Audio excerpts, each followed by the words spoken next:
कार्तिक के पावन महीना आ गइल बा भैया। आप लोग के छोट भाई अभय सिंह के एक छठ के एल्बम आइल बा, जेकर राइटर बारन रमन सिंह जी। देखी सभे भक्त अपना छठी माई से कैसे गुहार करता, कौना भाव में कहता, आप लोग एक के भजन के माध्यम से सुनी जाए। अरे भाई कहाँ बारू? अरे चल चल छठी मैया के भजन सुनाबा हो।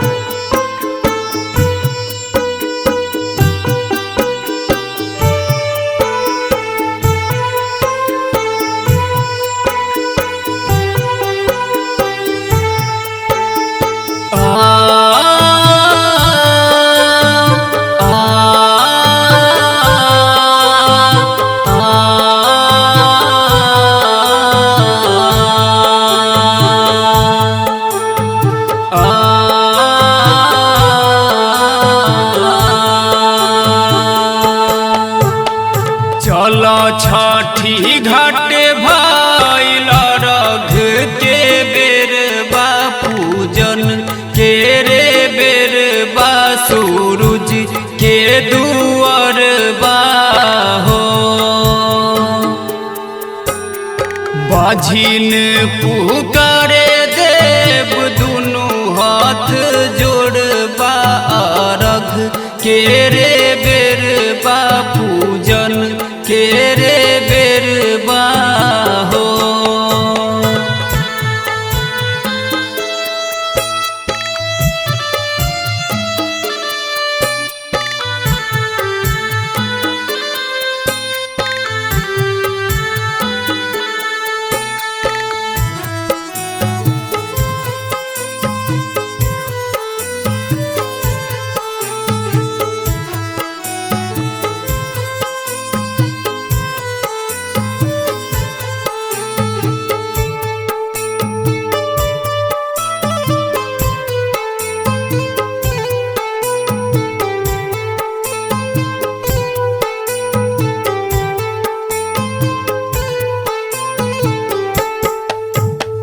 अराजी लगावे देव दुनु हाथ जोड़बा, रघ के रे बेर बा, पूजन के रे बेर बा हो।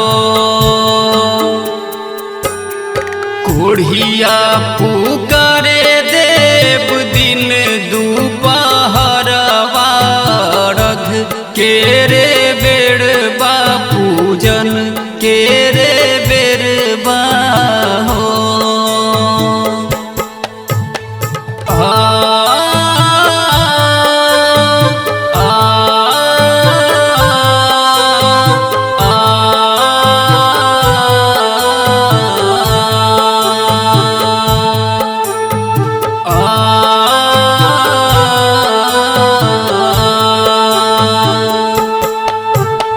सभे लोग पुकारे देव दीही दर्शनवा, रघ के रे बेर बा, पूजन के रे बेर बा हो।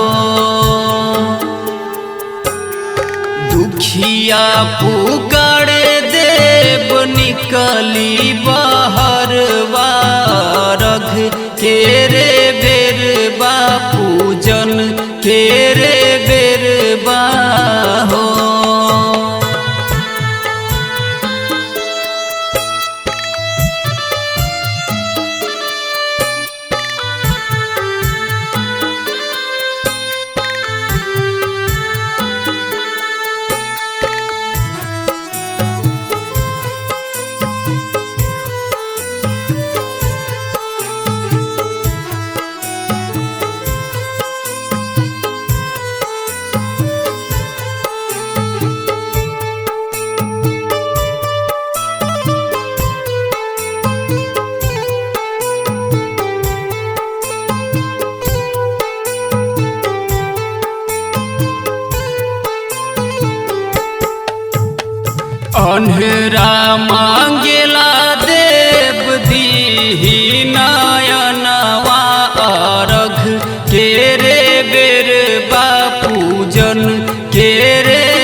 चुनु धर्मेंदर मांगेला बालकवा अर्घ के रे बेर पूजन के रे बेर हो।